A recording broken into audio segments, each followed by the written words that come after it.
Hey everyone, welcome back to the Mandy Effect. I'm your host, Mandy, and on this show, we explore stories of personal growth, resilience, and purpose. Today, I'm honored to have Tayler DeLisio. She's an author, she's a widow, she's a mother, and she's a grief support advocate. She uses her real life, practical experience to help families and children navigate grief through hope, love, and practical tools. Today, I'm so excited to have Tayler in the studio. Tayler, thank you so much for being here today. Thank you so much for having me, Mandy. I'm so excited to be here. Awesome.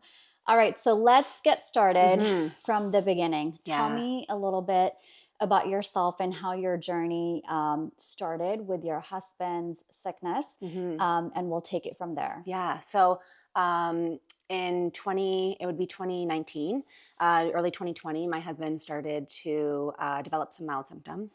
There was some fatigue, some night sweats, loss of appetite, just some basic symptoms that weren't too concerning, but enough that we suggested going to the doctors. At that time, I was 7 months pregnant. COVID just hit, and he had also started a new job. So his doctor ran some blood work and did some tests. Everything kind of came back normal. So we had thought, stress, anxiety, it made sense. So we went on our merry way and just continued living life. His symptoms kind of stayed the way they were. In July, we had our daughter, and shortly after we had our daughter, he started developing a few more symptoms. Full body rash. He started getting fevers that would be about 104 degrees. And the symptoms he had, like the headaches and the night sweats, were more intense and they were happening more often. So at this point, we obviously knew that there was something going on. And so that's kind of where our journey started with navigating his illness. So we navigated for about 2 years, in and out of hospital, specialists galore, and biopsies on pretty much every part of his body. They thought it was hepatitis at one point, cancers, autoimmunes, but nothing just quite fit. In July of 2021, he was admitted into hospital for about 2 weeks. They ran every test possible. And through that test, they did a bone marrow biopsy. The oncologist had thought that he may have a rare disease called HLH. So they had to run specific tests, which is a bone marrow biopsy. They sent it off. We waited a few days. In the meantime, while we were waiting, they had told us that this is something you don't want. This is a disease that is pretty much like a death sentence. You don't want this. And so we kind of just said a hope and prayer and fingers crossed. And about 4 days later, the results came back as inconclusive.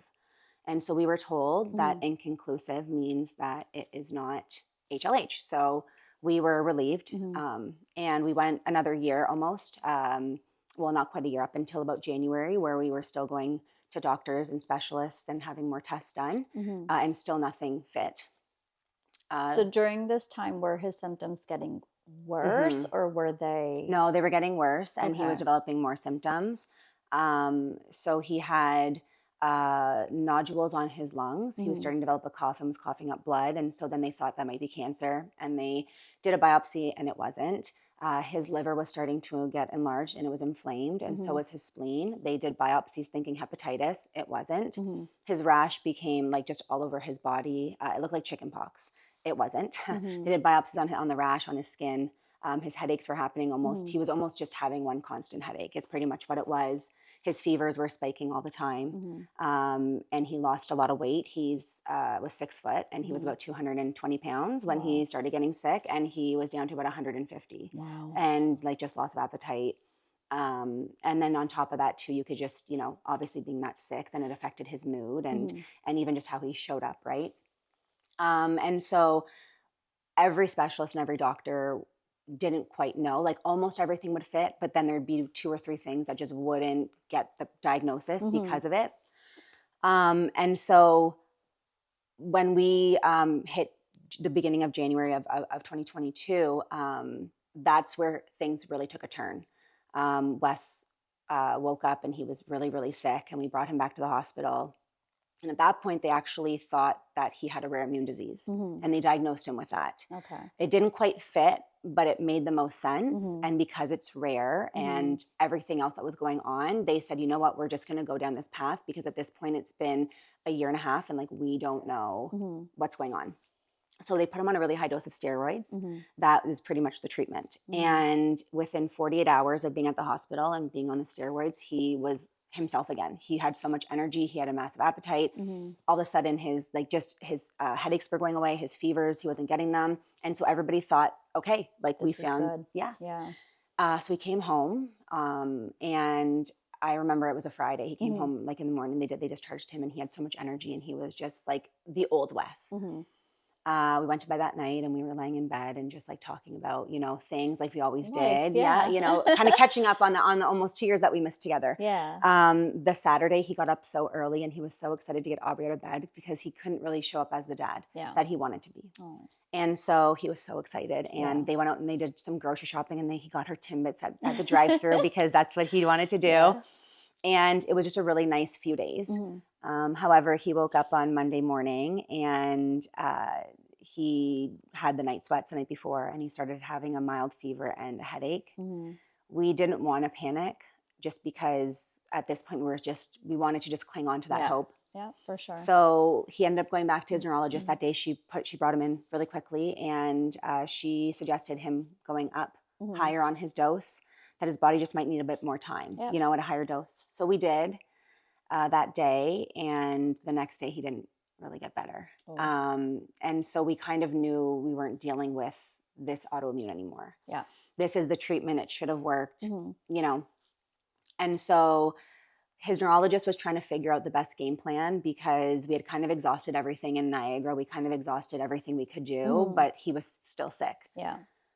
So Wednesday he woke up, and that was the sickest I ever saw him. Yeah. So we're now like into the middle of February, and he was so sick that I thought he was going to die in our bed. That he could barely open his eyes. He could barely talk. And so at that point I knew like there was something seriously wrong. And he was still on the steroids. He had upped his dose the day before, and it wasn't working. So I called his neurologist and said, like, what do you want me to do here? Do you want me to call an ambulance? Do you want,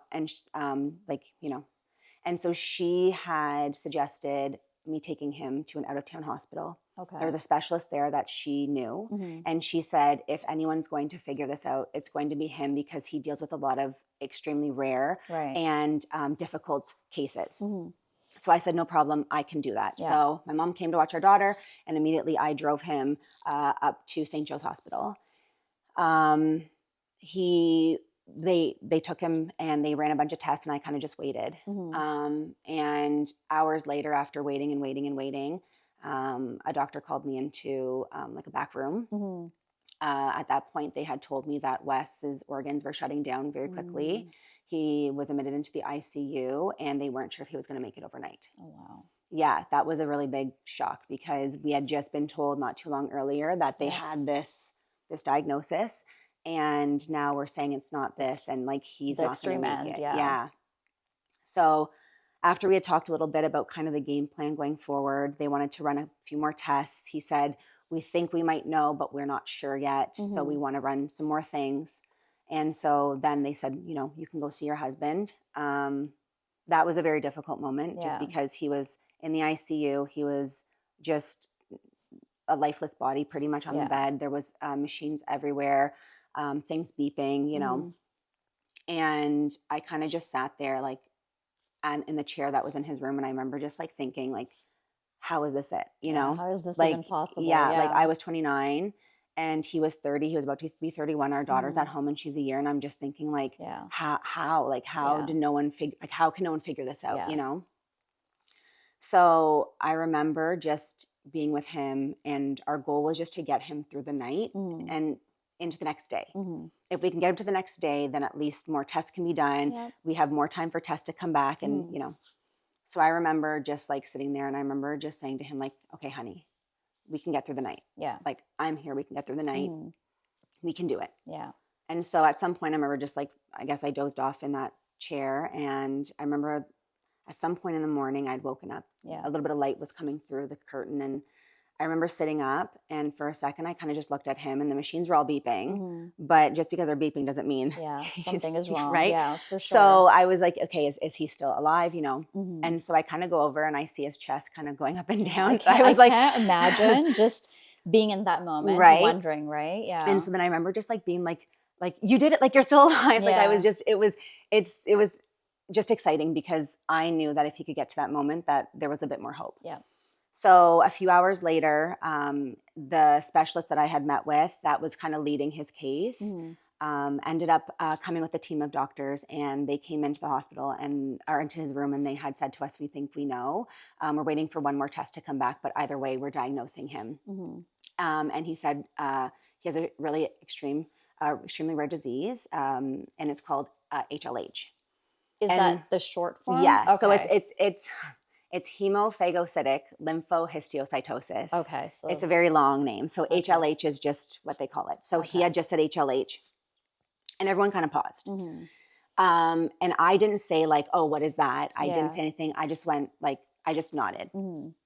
They didn't know that Wes had been almost diagnosed in July of the year before. Okay. So they had no idea that I already knew what we were up against, because we had done research for those days while we were waiting for the biopsy to come back, kind of preparing for the in case. results. Yeah. Yep. So anyways, they had told us that.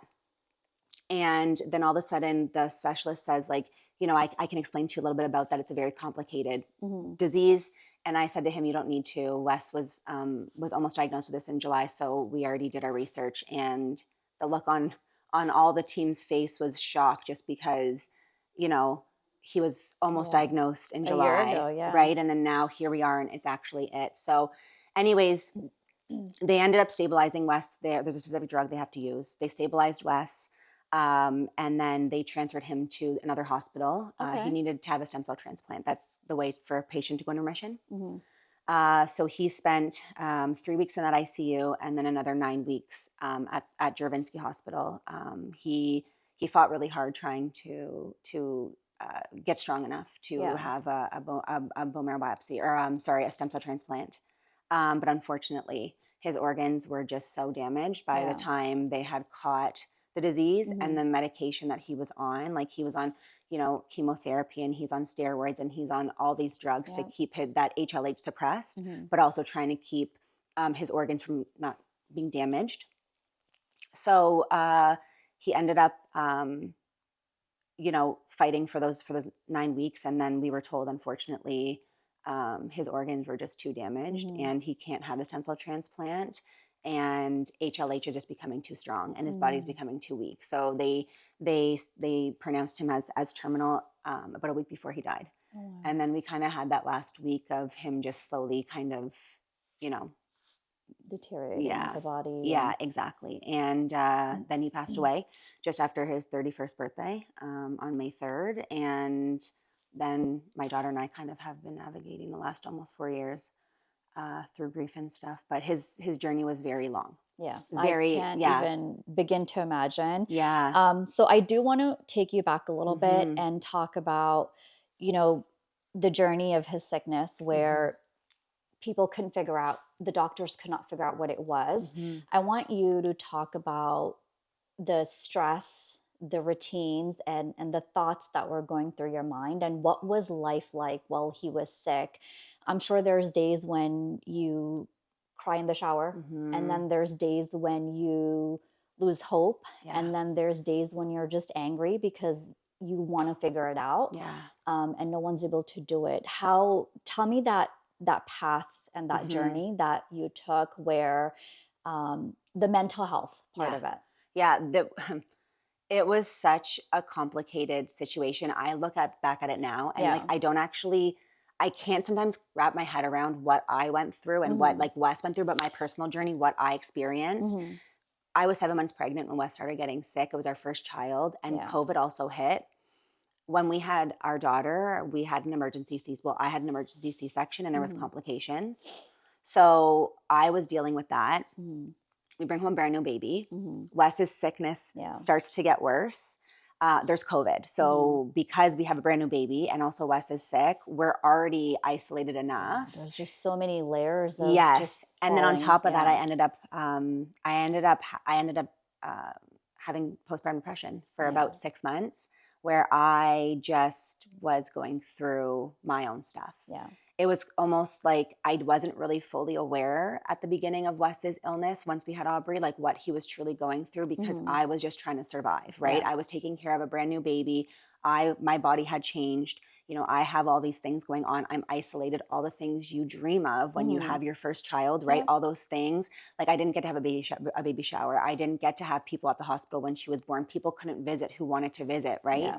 So a lot had kind of stacked up onto that. And then once I started coming out of that depression and I started to find myself again, that's when I really realized, like, wow, like there's a lot going on with him that I just was unaware of. Yeah. And that's when I think, you know, the stress on my side took over when it came to taking care of Aubrey and now him. Yeah. His exhaustion was one of the hardest things. Yeah. Like he would come home from work and by the time Aubrey would go to bed, he would fall asleep. He would be like exhausted all day long. You could just tell he had no energy. And so I started taking on more of the chores at home. We were pretty good at splitting them Splitting the before. work, yeah.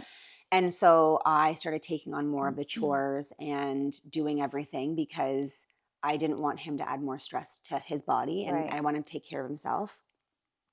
But that took a lot on me then because not only am I taking care of a house and all the responsibilities, but I have a baby who relies on me completely. And I also have a husband who is now relying on me because he can't do certain things.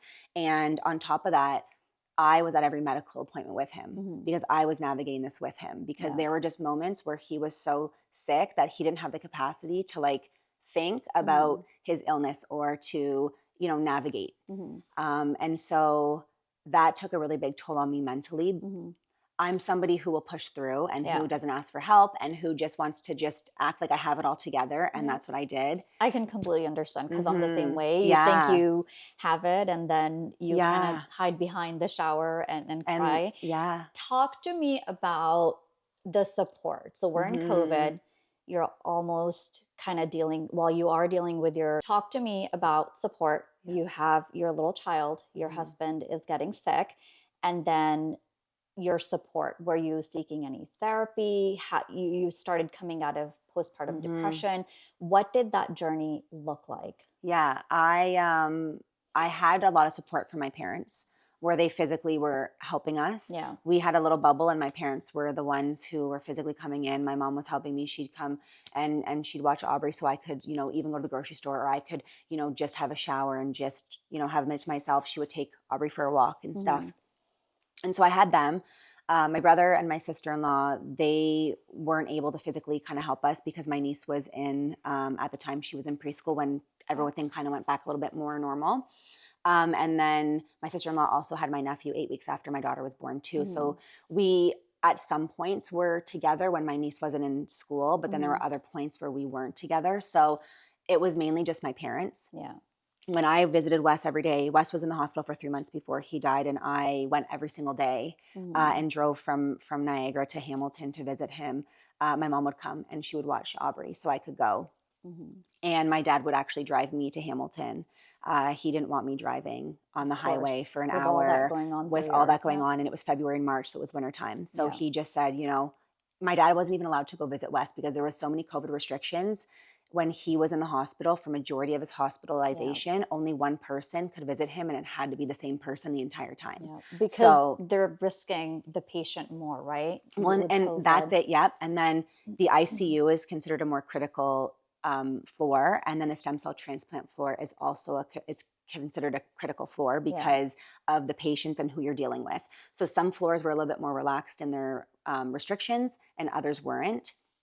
So my dad drove me like every day knowing he couldn't see Wes. And he would just wait in his car because it was COVID. Nothing was really open. And so he would go for walks and stuff. And so my parents really stepped up in a lot of ways and they helped me. If it wasn't for them, I don't know what we would have done because Wes, you know, was in the hospital and I had a baby at home and it was really hard. But I didn't get any help for myself. Like I didn't get the help that I should have. I wasn't looking into therapy. I wasn't talking to anybody. I was just... You're in survival mode. Well, and that's it. And I just kind of like put my head down and just kept like, I didn't even look up. I just kept going down and just pushing through because if I stopped for a second, I knew that I probably wouldn't be able to keep going. And I was carrying our entire family. I was carrying like the medical side of things, the parent side of things. And, you know, I was taking care of essentially two people, and they're at the same, but they're at polar opposite ends, right? Like Wes needed a lot of care the same way that Aubrey does. Yeah. But it's also different. And then on top of that, when I was, you know, navigating Wes's illness, it became that I was the one advocating for him. I was the one who was having the conversations because he was so sick that he couldn't. Yeah. At one point, he just said to the doctors, I can't do this. I need my wife to just be in the conversations and just make the decisions. And so that was a lot of added pressure too, because I had to make sure I knew what I was dealing with. So I had to do a lot of research on my end. Yeah. I joined a lot of groups where there was a small community for HLH, because there are people who have lost somebody who are in the groups, going through it, have gone through it. So that was a nice little support system, but every case is so different. Yeah. So, you know, I look back now and I don't really like believe what I went through, but I don't know if even help, like getting support would have helped. Yeah. There's just so much that it's almost like if I just pretend like it's not happening and just deal with it, like little fires all the time, it's easier that way. So, that's kind of just how I dealt with it. It's just everything just piled on top of each other, like having a child, COVID, an illness, a new job, right? We had just gotten married, you know, 3.5 years earlier. So it was a lot that we were dealing with, and I just did whatever I knew how. Yeah. I think grief has such a tricky way of helping you become stronger and come out in time. And then when you look back, you're almost surprised at how you have kind of gracefully come out of that experience and that grief and that sort of divorce from those emotions, and then grown from it, right? So life is a lot more purposeful. Let's discuss the last stages of Wes, especially when you found out he does have HLH. Yeah. What was going through your mind? What was it like knowing that he doesn't have a lot of time, knowing that, you know, I cannot, like, I can only imagine wondering what's going to happen to me, what's going to happen to my child, right? There's so many thoughts that take over with emotion, anger, frustration. What was that like? Yeah, I think about that often, you know, looking back at those last 3 months. Like I said, I already knew what we were getting into when they told us that he had HLH. I think during his illness, I didn't allow myself to really go there, because you don't want to accept that the person that you love is going to die. Like you don't want to. There's always hope, right? And so I really just leaned into that hope. And the thing is, with Wes, his case is very unique and very rare, because typically someone with HLH, they don't, like when he got sick in the hospital, and he was in the ICU in multi-organ failure, typically that's how the patient starts if they don't catch it really quickly before. Patients normally aren't sick for as long as he was on, like where he would kind of get better and then he would get worse and get a little bit better. So that's why it was so complicated, because he didn't follow the typical path that a patient does. And so when he got into the ICU and they diagnosed him, we all kind of had hope, because we were like, well, this is a different scenario. He should have been diagnosed a long time ago. And if he didn't, he should have died a long time ago. And he should have been in this position a long time ago, and he wasn't. So that was kind of in the back of my mind, like, well, this is a different situation already. So I didn't really look at it as if a patient is in the ICU and they're in multi-organ failure, their likelihood of survival is really next to none. If you can catch the disease early enough, the patient can either just be on steroids and they can manage it, or they can have a stem cell transplant and then navigate that. So I had already kind of looked at it as, well, he's already gone a different route. So I'm not going to accept that this is kind of how he's going to go. And then he made it overnight. And I was like, okay, see, this is, we're going a different way. Wes should not have made it for the 12 weeks that he did. They actually tried the typical drug that you use, and it worked for the first 5 days, and then his body started tanking again. And we thought, okay, here we go. They did have a trial drug for this disease that came out in November. And the hospital had said, we can try this. And I said, what's it going to lose? He's already, dying. Let's try it. And that drug actually gave him another 9 weeks. And so even though we knew in the back of our mind that, medically it showed that he wasn't going to survive, I leaned on the hope. Yeah. Right. I didn't want to think about, and I really didn't let myself go there, that I was going to be a widow and that my child was going to have no father. Right. Growing up, I couldn't really let myself go there because I was the strength for Wes and for my daughter. I had to show up at the hospital every day. Like, I remember half the time going into the bathroom and like crying before I would go see him because I knew I had to keep it together because he knew he was dying too. Yeah. So your strength was his strength. Exactly. And so I had to keep it together.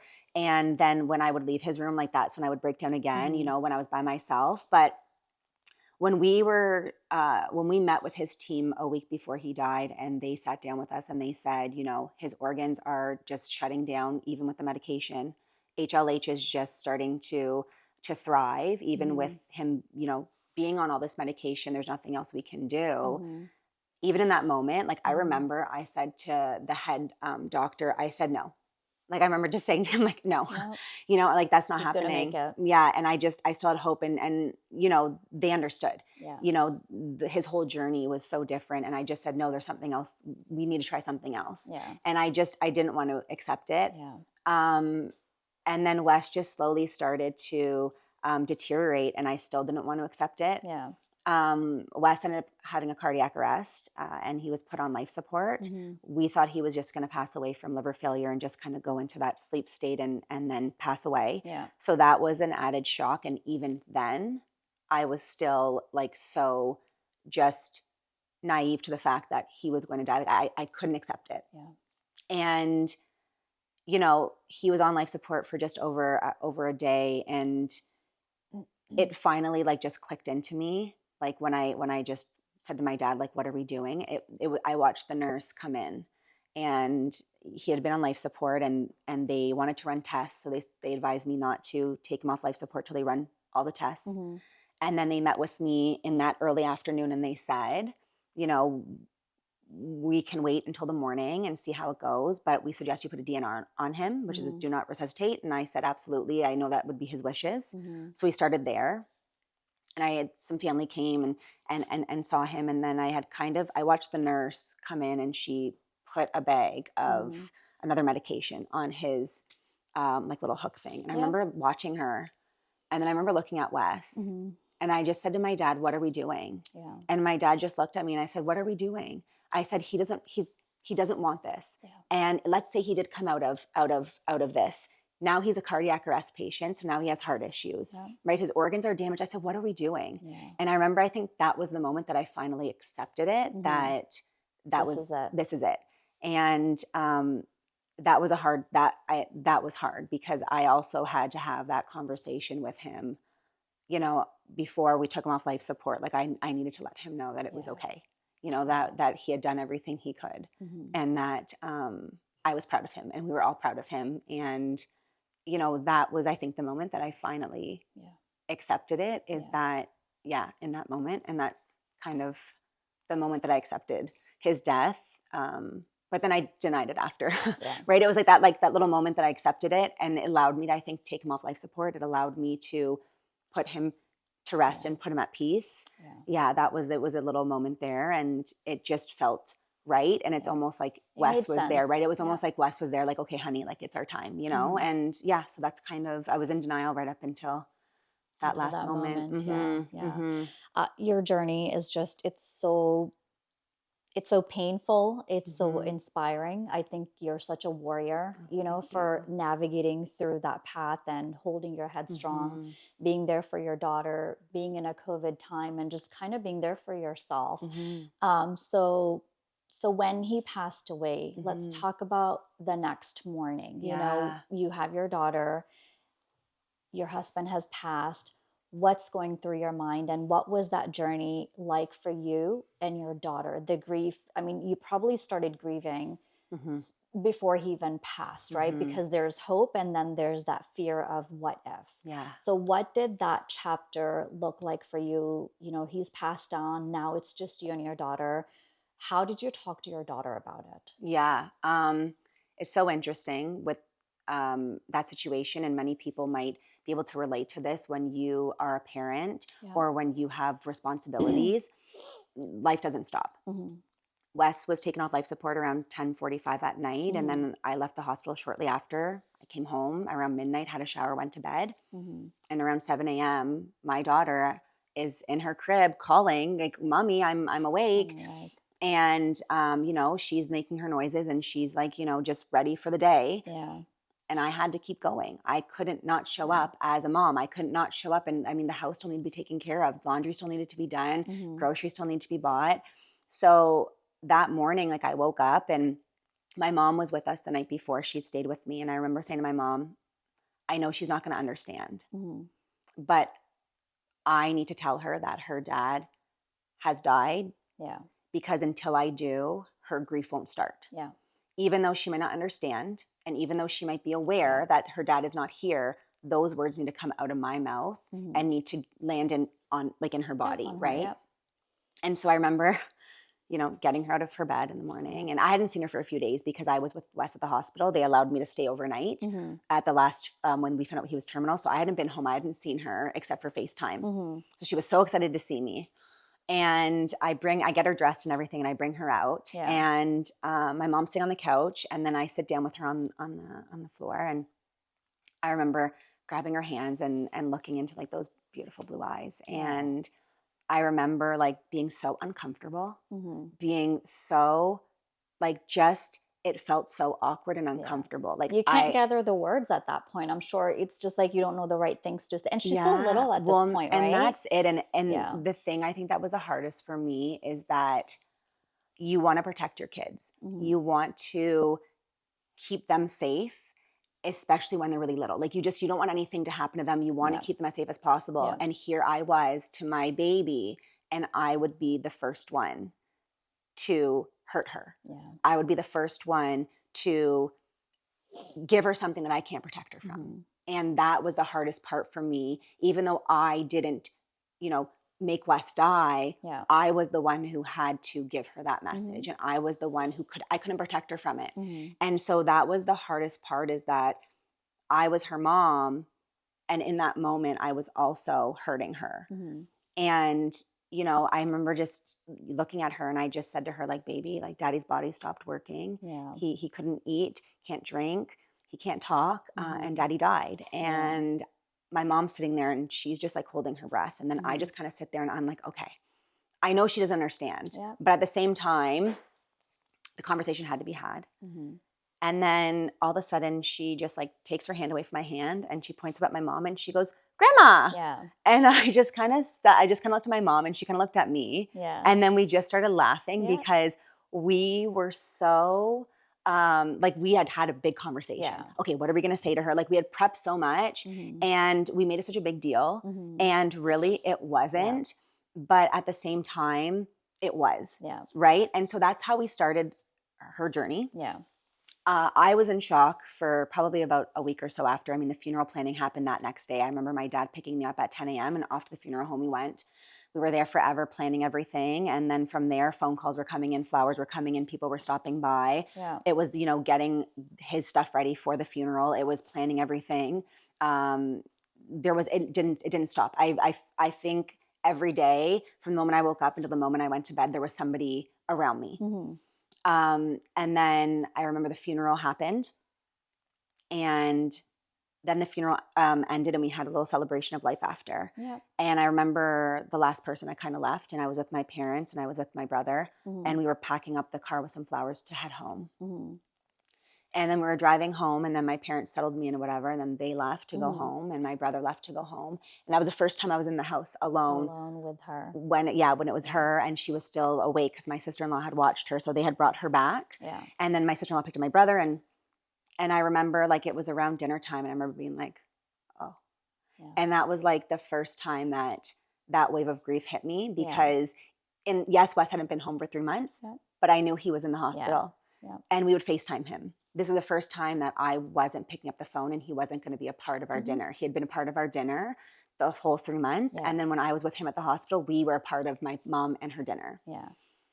She picked up on that. Yeah. Because she kept pointing to my phone and saying, Dada, Dada, like she wanted to call him because she had done that for 3 months every day. So it was a part of the routine for her. Yeah. And so I then said to her, no, baby, Daddy died. And she like obviously didn't understand. Yeah. But 10 days after Wes had died, so a few days after the funeral, I got Aubrey out of bed one morning and I noticed a little clump of hair when I took out her blanket and I just shook it. And I kind of stopped for a second. And then when I went to go pick that one up, I noticed there was another one on the floor too. And I picked it up and I'm holding them. And Aubrey goes, hair, mama. And I'm not understanding what she's trying to say, obviously. And I'm thinking, okay. Where did this come from? And it's yes, a chunk of hair. Yeah. It's like these little balls of hair. And then I look and there's like one stuck kind of in where the mattress is and the frame. And I'm like starting to panic. And so immediately I call my mom and I go into like that trauma state of, oh my gosh, she's sick now. Yeah. Wes's disease is hereditary. And so I was like, oh my gosh, now she is sick. And I started panicking. Yeah. And so I called my mom and I took a picture and there was, I think 4 clumps of hair that I had found in my hand. Oh, wow. Okay. Yeah. And so I was like, my mom said to me, well, check her cameras. Like you're going to figure out what is there. So I said, you're right. Yeah. So I went back into the footage, all the recordings that were there. And the night before, when she was falling asleep, I watched my daughter rip out a chunk of her hair. Oh my God. And then rip out a second chunk of her hair while she was super calm. She wasn't crying. She wasn't screaming. She was so peaceful when she did it. And then she rubbed it between her hands and then she fell asleep. Oh my God. And I remember watching that and I remember like wanting to throw up because that was the moment that I realized my daughter's grief is impacting her in such a big way. And then I went into panic mode because now I'm thinking, oh my gosh, like she's pulling out her hair. What are we dealing with? I went back through the footage and she had been pulling out her hair for a few days. Oh, wow. So I had this big challenge of trying to get her to stop, also trying to help her with her grief. So I ended figure out what's going on, right? Who do I talk to? Well, and that was it. And here I am, like it's now 10 days or so after my husband died. I haven't had a minute to really grieve or have a moment to myself to just lay in bed and do nothing. And now here I am putting my grief off still so that I can support my daughter because I need to. She is showing me in a very, very strong way that she is suffering. She doesn't have the words, but her body felt it. Yeah. And I knew I had to address this head on and immediately because I didn't want this to manifest even deeper. And I didn't want the hair pulling to become something of a habit and something that now she is doing every time she gets, stressed out or something. I remember going to my computer and Googling support for children and places came up in the area. And I started calling, explaining my situation, like desperate for someone to just like say, yep, bring her in. Yep, we'll come to your house. And yet every time I called, I got the same answer that A, she was too young, and B, there was a COVID wait list. And every time I heard that, I'm saying, what do you mean she's too young? Yeah. You support children, but you don't start until they're 6. Yeah. So you're telling me anyone under 6, they don't grieve, they don't need help. Yeah. And I was hitting this wall and I was panicking more and more because I'm like, I can't help my daughter. Yeah, it's stressful because, she's got the hair, she's got the grief, and then now you have all these physicians telling you that there's not much they can do. I was, I was trying to find out what to do and there was nothing. And I went through for about, I want to say 2 weeks back and forth trying to find places. I was calling outside of the area because I was so desperate. And I couldn't believe that so many places that were close enough to us, like that we could drive to and stuff, within like an hour away, did not support children under the age of 6. I think 2 places were 4, but most were 6. Yeah. And to me, that was just, I couldn't understand that because 0 to 6 still experiences grief. My daughter's a perfect example of it, right?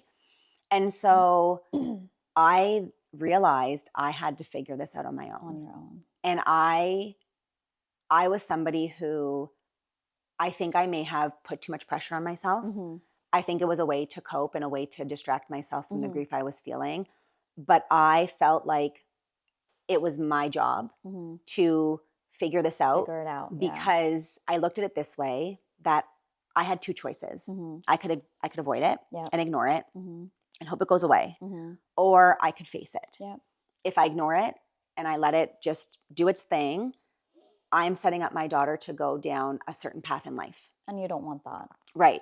Or I can try to figure it out the best I can and give her the best possible chance with what I'm doing. And so I looked at those two choices, and my daughter's already dealing with so much. There's no way that I can give her more to have to deal with as she moves on in life. You know, I couldn't. And so I started figuring it out. I taught kindergarten before I had my daughter, so at least I had that background, and I had the social and emotional regulation background. So again, put my grief aside, put that mom/teacher cap on, and I just started coming up with different things. And I had to start using words with her to label her emotions. Anytime she was sad, she would cry, have a meltdown. She was happy, she was angry, frustrated. I had to label that, and I had to then use why she was that way, because I needed her to start understanding her emotions. Even though she was a year and a half, I had to start somewhere. And we started building on that. And I used, the zones of regulation and all of that. I come up with a lot of activities. But again, I had to put my grief aside. And this took many months. It wasn't like a week of me doing this and then she was better. It was many months. I also had to tackle the hair pulling. We tried Band-Aids on the fingers. I got her a doll. I have a video on my social media pages where I show her with her hair pulling, and I show the things we did. I bought this bear, and I had bought a wig off Amazon, and I had sewed the wig on to think maybe she could rub the hair. She could pull the hair off No, the bear. that bear became her best friend, and she was not gonna. That was not gonna be. So we did that, and then finally I got like little cheap gloves from the dollar store, and I sewed Velcro on, and she couldn't get the Velcro off, and it was too slippery to pull her hair. Pull it off. So I was able to stop her from having that manifest deeper and become a habit. And I think within a month of us using the gloves, the hair pulling had stopped, which was great. That's amazing. But she was still having really intense meltdowns, and she was super anxiously attached to me. My daughter, before her dad had died, was the happiest kid, like never cried. She was totally just like, bye mom. And my mom, like she wasn't, even though she was the COVID kid, she didn't have that. But then as soon as Wes died, I saw it, like any little thing, she would throw herself on the floor, be 30 minutes of screaming and crying. She would be like pulling on me, and it was like, wow. And then we live in a bungalow, and I would just go to around the corner to like the laundry room. And if she didn't know where I was going, all of a sudden, mama, like you could hear it. It's the fear, right? Because there's the two of you, and then now he's gone, and it's just mommy and trying to understand where is daddy, and then thinking, I can't even imagine the thoughts going through her little mind, right? And and that's it. They don't understand, but they do. Like she knows there's a loss. She knows daddy's not here, but she doesn't understand like he's died. She doesn't understand any of that, but she knows, and her body felt it. Her body felt it right away, and her mind is slowly, just as she's getting older, learning about it. And so that's kind of what I did. I just put my mom cap on, my teacher cap on, Googled everything possible. Pinterest became my best friend. Google became my best friend. It's all about trial and error at this point, right? And so I ended up just doing everything I could, and we slowly got there. I had to start just navigating this, but at the same time focusing on her so much, because she wasn't in preschool. She was at home with me every day. So it was all day, every day of this stuff. I put all my needs aside. I didn't look at my grief, didn't focus on my grief, nothing. Because when she would go to bed at night, I'd be finding activities or making something or researching something. So I used it as a way to avoid my grief. I almost feel like when it rains, it pours. And when they say that, it's so true. Like, you have your husband's sickness, then you have COVID, then, the grief, and then now the hair pulling. It's just like there's no break, right? Yeah, and it wasn't. And I just felt like I couldn't get my head above water for long enough to really just like let it sink in. But at the same time, I knew I just wasn't, I didn't want to face it. And so it was a good distraction in the sense that I could put all my energy into that. But it ended up biting me in the butt later, because I went so long just trying to run from my grief instead of trying to face it. So it took you about it took about a month for her to then stop the hair pulling. Yeah, so it Okay. was about a month or so. I want to say maybe 6 weeks. We trial and error the Band-Aids and the doll and a few other small things. What do you think worked? The gloves The was the gloves one was the big because one. so we tried the gloves originally, like, and every night I was so funny. I would do these things with her and I'd make it a hype, like I would hype it up and everything. Oh my gosh, look, we're doing this. Yeah. Put her into her bed and I'd run to like the Yeah. monitor. I'd look on my phone and I would watch. And Yeah. immediately the one night I watched her as soon as I put her into her bed, Yeah. pull all Band-Aids off and like throw them like she was so excited. And I remember just being like, no. You're not And then supposed to she do pulled her that. hair out that night and I was just like, ugh. And then I thought, okay, if I do like Band-Aids like over the finger and Yeah. around like that, then it was fine. No, she pulled them all off still. So it was That like, is crazy. yeah. And then we tried other things and then I got the gloves. And I gave them to her and I was like, oh my gosh, look, you got gloves. And the first night I didn't put Velcro on them. Yeah. They came off in 2 seconds. They became a toy until she fell asleep, you know? Mm. It wasn't until a few days later where then I was like, oh, Velcro. Because if she has a Velcro on them, it would stick. She can't get the Velcro off and she has both hands with the glove. And sure enough, that night I put her into bed. The Velcro's on the gloves. And I'm watching this kid try to pull the Velcro off and it's not happening. And I'm like, yes, you can't get it off. Finally, we found something. And she was so focused on trying to get the gloves off that she didn't pull her hair and then she fell asleep. She got distracted. And for about 4 days, that's what she did. Yeah. She was so determined to get these gloves off and she couldn't and then she fell asleep. Yeah. And so I left the gloves on for about a month. And then I one day was like, okay, we have a good solid plan here. Like I'm supporting her, even though she's nowhere where she needs to be.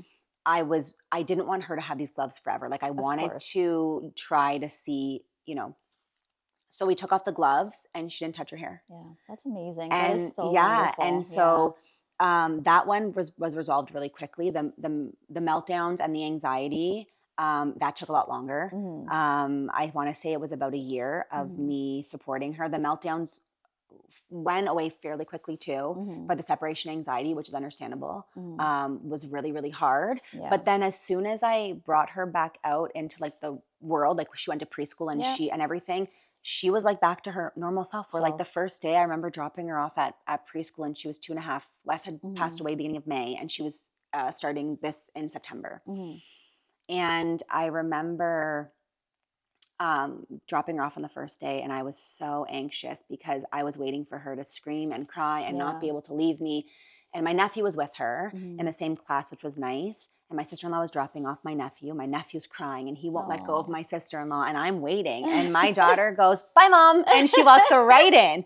And I just look at the teacher like, because they knew our story and I met before with them and we're kind of, you know, so I'm like, okay, we're good. And she goes, go now. Yeah. And I left and they had updated all of us. And I got an email, I think 2 hours later, of a picture of her and she's so happy.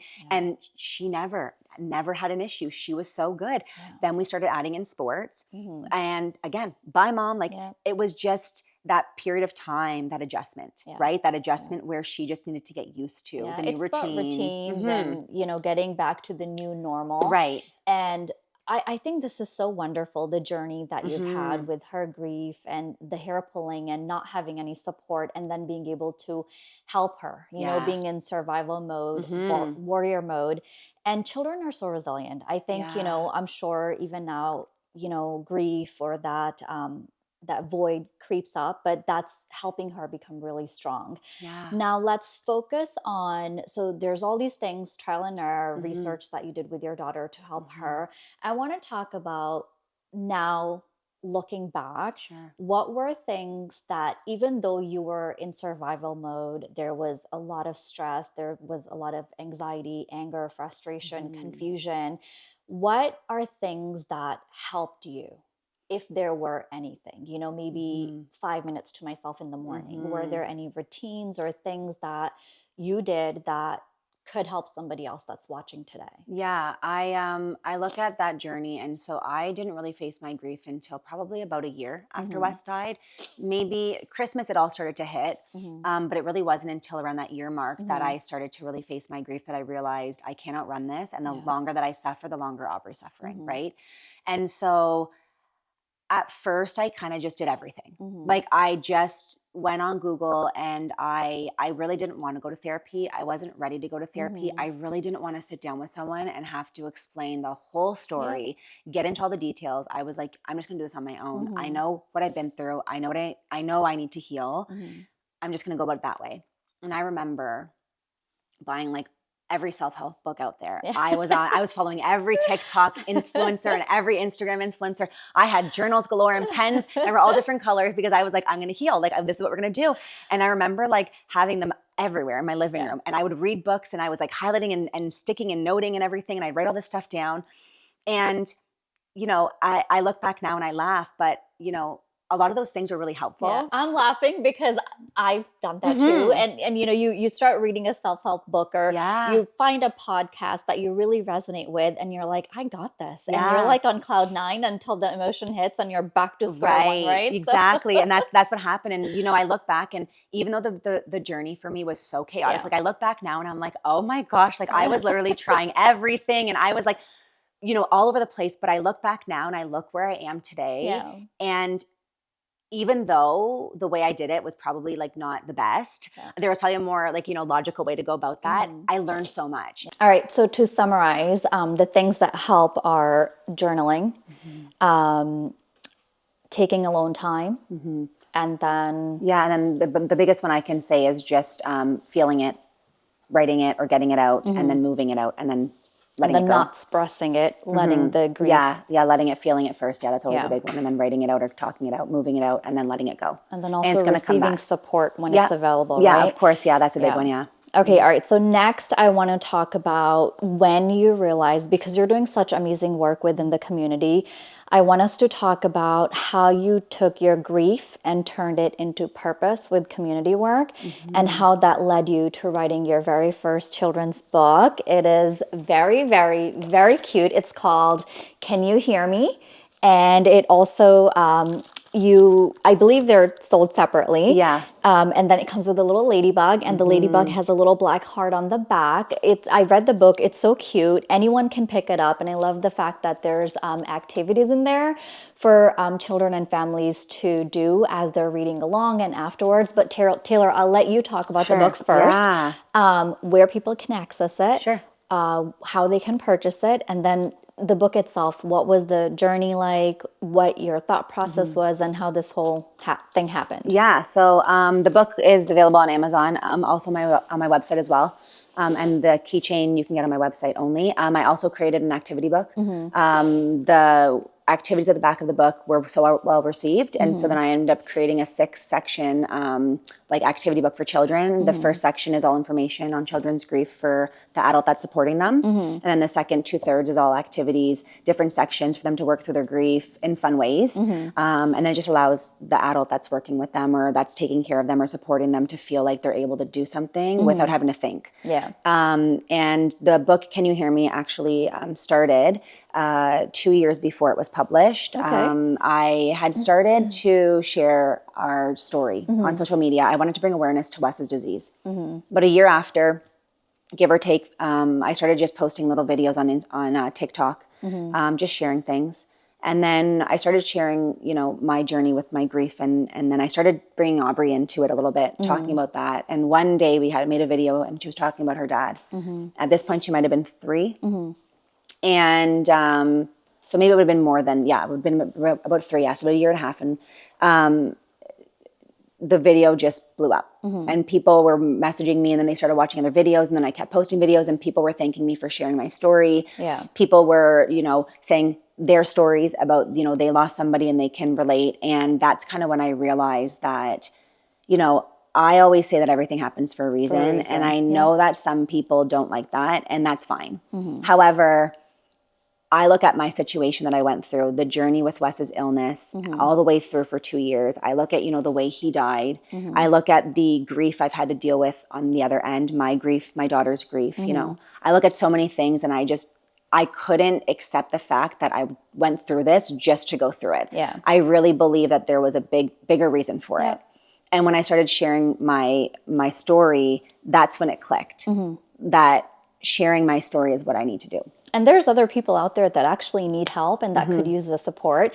And that also, I think sometimes when you talk about your hardships, you never know when someone out there is looking for that kind of information because they also need the help, Exactly. right? So yeah. And so from there, at the same time, I was then, in my office at night and trying to come up with things I could do other than just posting, right? I wanted to create resources, and I wanted to have a website where people could access that. And so through that, one night I was sitting there, and I all of a sudden just got this like urge to just write out this story. And so I open up Word and I just start typing it, and it ends up being this like book, like this story. And it's pretty much, the words are almost exact to what is the story today. Like I didn't change much. And I just kind of, when I was done, like it was so weird because the title came and then the story just started happening. Like it just flew, like the idea came and it just flew through. And the concept of the book is the exact same everything. And then I sat back and I was like, what was that? Like it was almost like someone took over my body and just did it. And then I kind of was like, And I was like, this is a really good story for Aubrey. Like this is, something that I could read to her. Yeah. And so that's kind of where it was. It was that this was more just for Aubrey. yeah. I sat on the story, tried to get an illustrator shortly after I wrote it, but it didn't really click. Nothing happened. And it wasn't until February of last year, of 2025, that I was connected with my illustrator. And when we met, it was like, boom, like everything I had in my head, he just did. Yeah. And the book came together so effortlessly. And then I self-published and I went through that process, which was so exciting, but also a lot. And then before I knew it, September, I picked our wedding anniversary. So September 22nd, it became available. And I look at the book still and I'm just like, wow. And it's so amazing because I wrote this for Aubrey. Yeah. And that's why she's on the front cover. Like the story doesn't have a character. Every page is different. Yeah. It's just, I wrote this book for Aubrey because she had so many questions. Can Daddy hear me when I do this? Is Daddy with us all the time? And so this book is it's a two-part in a book. In the book, the first half is just children asking questions. Every page is like, when I do this, can you hear me? When I do this, can you hear me? And then there's a middle point where this becomes, it switches. And so the middle point, what I did was I created this where this then becomes very personal, where there's a page where you can put your loved one's picture. And it says, yes, my love, I can hear you. Yeah. And the second half of the book is the exact same images. They're just pulled out a bit. And it looks like, and I wanted it to look like the person that they've lost is still with them. And still with them in every way. And then it answers like, yes, when you're doing this, I can hear you. And so I created that for Aubrey. And she's so happy. But then we were able to share this with everybody. And it was just such an amazing experience. And I still, like, it's only been a few months since it became available. And I look at this book and like, I just know that this was part, like what I went through. This is the result of the grief and the growth journey. Well, and that's it. And then I had created a couple activities at the back of the book that the child can do. And then there's some questions that the adult can use. And the amount of messages that I got of people thanking me because the whole purpose of the activities were to allow the child to have a place to put their grief afterwards. I look at Aubrey and she didn't have a place to put her grief when she was pulling out her hair, but then I started giving her a place through activities and through stuff. And the people that were messaging me said, like, I felt like I could support my child without really having to do anything. It was very fun. It was there. And I have the activities available on my website for anyone who wants more copies, buy one book and have, 3 children or whatever. And the amount of copies that people have purchased from that just to do afterwards. And then the activity book too, people love that because now it's an extension of this book. And then they have a little ladybug to like hold on to. It's like a little something they can hold on to when they're sad and they can look at it. I think this book is more than just a book. It's like a little resource toolkit that has questions. And then when I was reading it, I found it, I was so curious, like, okay, what's going to happen? Like, how is she going to respond? I think it just flows very beautifully. I love the idea of being able to put the person's picture, the person that you're grieving, and the activity. So to me, like anyone that's looking for a little resource kit to help a child come out of sort of a hard season. It doesn't even have to be the loss of a loved one. It could be a loss of something. I think it's a great tool, and even for adults. And I love the idea of you having questions that you can ask the child after you've read the book to really start a conversation and see where their thoughts and emotions are at. Exactly, yeah. And with the ladybug too, Aubrey's nickname is Lovebug. When she was born, that's what we called her. And she actually, I call her Lovebug more than anything, and everyone knows she's my Lovebug. And the ladybug actually was like for her. And then the black heart on the back was the love, that because I always say to her that her dad's love is always with her, that no matter where she goes, what she does, her dad's always with her because he gave her his love. And so that black heart represents the love that your loved one gave you. And that ladybug is actually found in every page of the book. It's hidden on every page to remind you that their love is always with you. And so that's why I love the ladybug, because it's so simple and it's so small, but you can carry it on your keys or on your backpack or anywhere, and it reminds you that your loved one is always with you.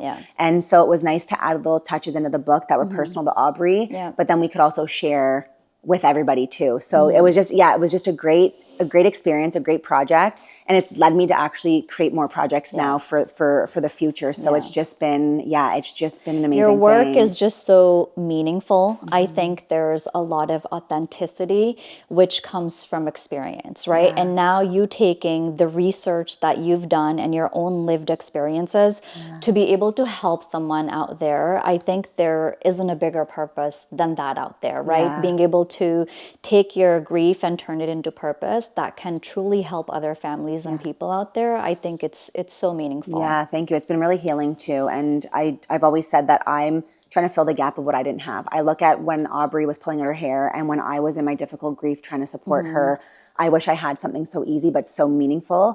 And so I've been creating things to try to fill that gap and the things I wish I had, which is I think why it's been so easy for me to create them, because I was there and I experienced them. And it's been so healing for me because I'm able to take that grief and I'm able to use it in a way to help other people. And my thing has always been, if I can just help one person, I've done my job. I've done my job, and absolutely. and so now it's just every day I wake up and I say, if I can just help one person, then I've done my job. And it just keeps snowballing, and it's just been so amazing, and it's been really healing and just therapeutic and just life changing, really.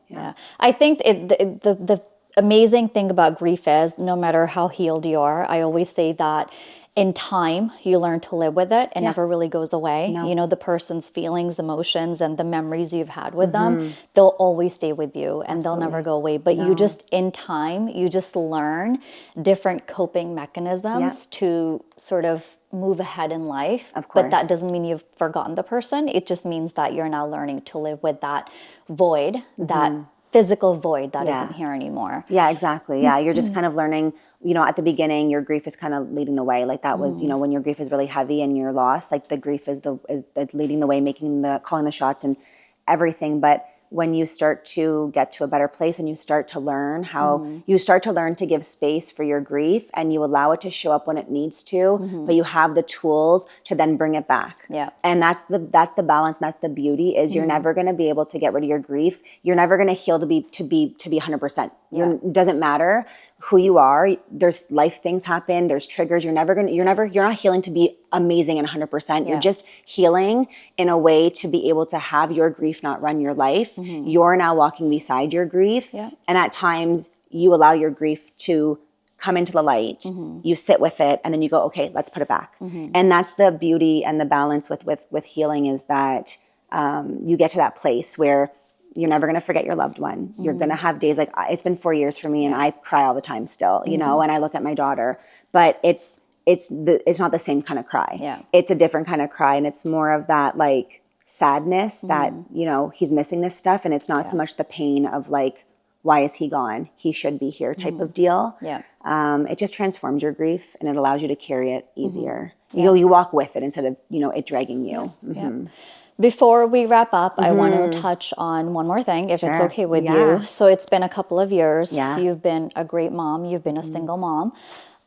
Let's talk about the next chapter. If there's space for love, how has that journey been? Have you, I think when people go through stuff, whether it's a divorce or a separation or the loss of a loved one in a relationship, it's very hard to sort of the grief journey, right? It's very long. And then to be able to now put yourself in a position where you allow yourself to be ready for someone else to walk in and sort of, join you in that venture. Where do you stand with that? Yeah, so it's been almost 4 years. I was 29 when Wes died, and I'm 33 now. I'll be 34 this year, and Aubrey's now 5. At the beginning, you know, I really wanted to just focus on myself and Aubrey, and at a certain point, I did try to see what was out there, you know, but it hasn't really felt right. I haven't really done much effort into dating. I've really just been so focused on the projects that I've been working on and Aubrey and our life and just building it. I've gone on a couple of dates. I've talked to people, but nothing has ever been someone that I looked at and was like, yes, like I'm going to bring you into my life. I'm going to, you know, do all that, because that's a lot. And for me, my biggest fear is finding somebody and bringing them into my life, and then them, you know, because I didn't do a good job in making sure that I was ready, that then it doesn't work out. And then Aubrey's left again, being crushed and hurt, you know? And so that's a very difficult journey for me. I would love to be with somebody. I mean, I'm doing these projects and I have all these amazing things happening in my life, and even difficult things, you know? And I would love to have that person that I can lean on and turn to and celebrate with and just build with, you know? And I'm ready, but at the same time, I'm not forcing it. Like I'm just let kind it of naturally. And that's it for me, you know. I'm so content in my life, and I've gotten to a place where I really do like my life, and I like who I am, and I like where I'm going, that it's not something I need to force and rush. I mean, my daughter, on the other hand, she's different story. I've talked about this many times, where she, you know, I've made posts about this, where she's been wanting a dad for a while. She's been eager for a baby brother and eager for a dad. And so she has tried to window shop for me out in public. She will announce very loudly and very proudly that there's a man there that could be my husband. And so that's been an interesting journey. She's ready, but it doesn't mean that she's ready. But she hasn't had really a dad. Like even when he was around in her first year, he really wasn't there. And so she sees all of her friends with a dad, and she sees all of that. And she even knows, like, mommy does everything on her own, you know, she's almost 6. And so I think we're both ready, but I also don't want to force it. Like I want that to be a very organic, natural thing. And I know when the time is right, that they will come in and it will be easy and it'll be effortless, and they will just, you know, kind of flow in that way. And I know Wes is watching over us, and I just keep saying, like, hey, it's been 4 years. Done everything on my own. I've proved that I can do everything on my own for 4 years. I proved I can do it. You can. So you absolutely can. No, but it's something that I'm ready. And I've been open to it.